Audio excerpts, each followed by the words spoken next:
रावण अब सिर्फ राजा नहीं रहना चाहता था, वो बनना चाहता था सबसे शक्तिशाली। और तभी उसके मन में आया एक ऐसा विचार जो पूरी सृष्टि को हिला सकता था।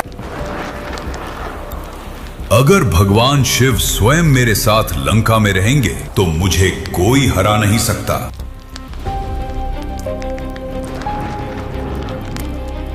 और फिर शुरू हुई एक ऐसी तपस्या जिसे देखकर देवता भी डर गए।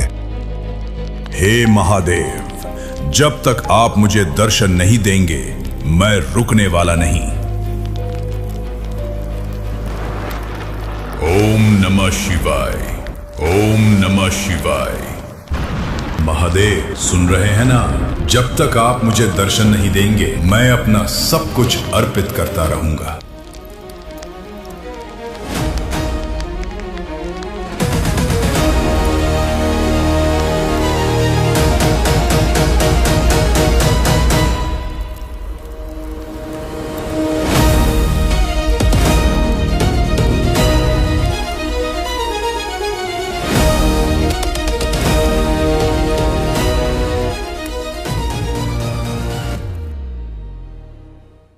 हे महादेव, ये मेरा एक और सिर आपकी भक्ति में अर्पित। जब तक आप प्रसन्न नहीं होंगे मैं खुद को खत्म करता रहूंगा।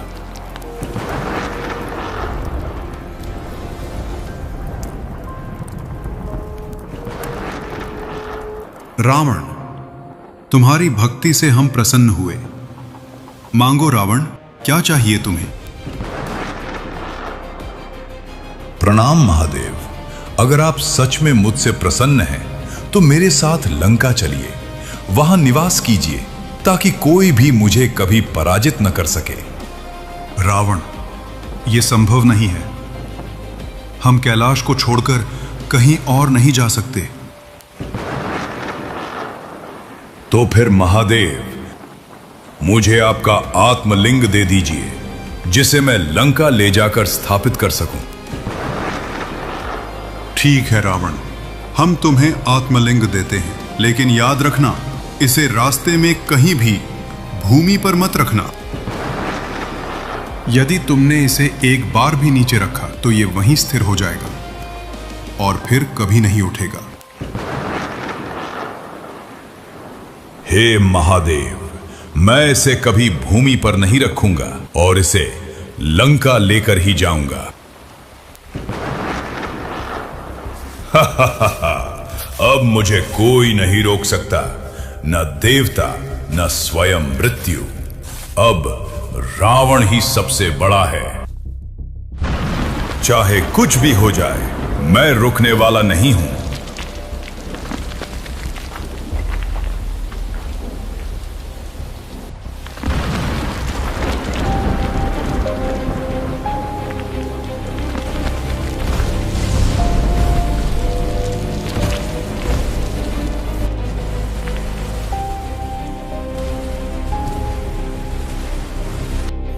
इस आत्मलिंग के साथ अब पूरी सृष्टि मेरे कदमों में झुकेगी।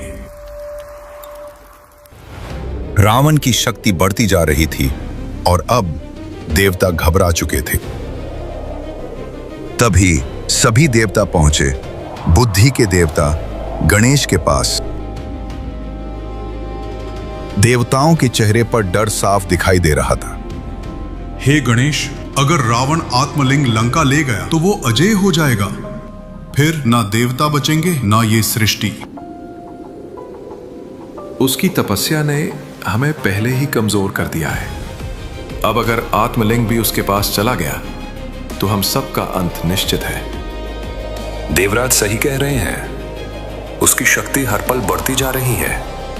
हमें अभी कुछ करना होगा।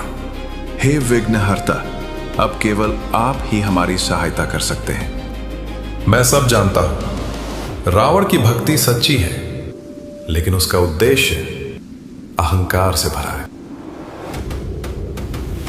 तो फिर देर मत कीजिए गणेश।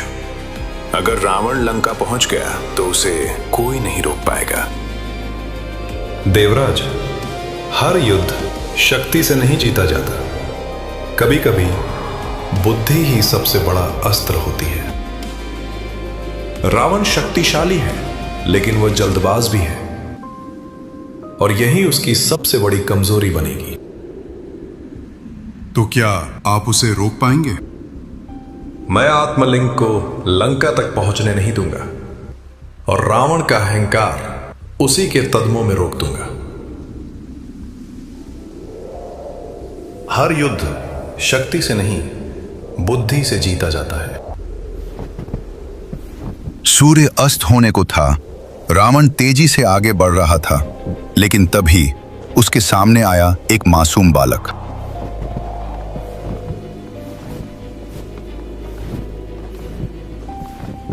अरे आप कौन हैं? इतना भारी क्या लेकर जा रहे हैं? मैं लंका का राजा रावण हूं, और ये महादेव का आत्मलिंग है। दूर हटो मेरे रास्ते से। रावण, वही जो खुद को सबसे शक्तिशाली समझता है, लेकिन इतना भारी शिवलिंग लेकर आप कैसे जा पाएंगे? मेरे लिए कुछ भी असंभव नहीं। पूरी सृष्टि मेरी शक्ति से कांपती है। बालक, मेरी बात सुनो। मुझे थोड़ी देर के लिए जाना होगा। तुम ये आत्मलिंग पकड़ लो जब तक मैं लौट आऊं। नहीं नहीं, ये बहुत भारी लग रहा है। मैं इसे ज्यादा देर तक नहीं पकड़ पाऊंगा। मैं आदेश दे रहा हूं, बस कुछ ही समय की बात है। मैं तुरंत वापस आऊंगा। ठीक है, अगर आप कहते हैं, लेकिन मेरी एक शर्त है। मैं आपको 3 बार बुलाऊंगा। अगर आप नहीं आए तो मैं इसे यहीं रख दूंगा। मैं कभी देर नहीं करता। तुम बस इसे संभाल कर रखना। रावण चला गया, और अब शुरू हुआ असली खेल।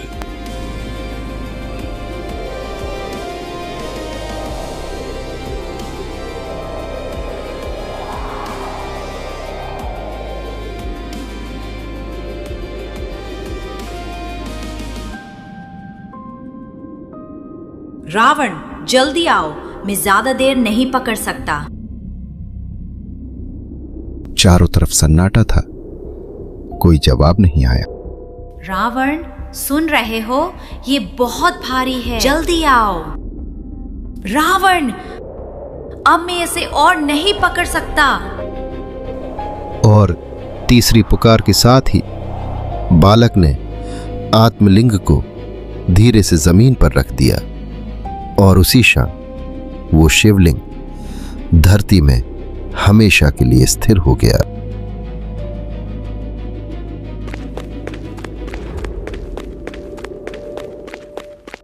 रुको, इसे नीचे मत रखना। मैं आ गया हूं।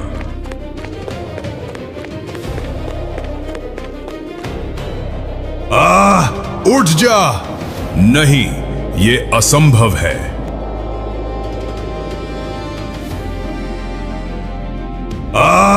उठ जा। नहीं, ये असंभव है।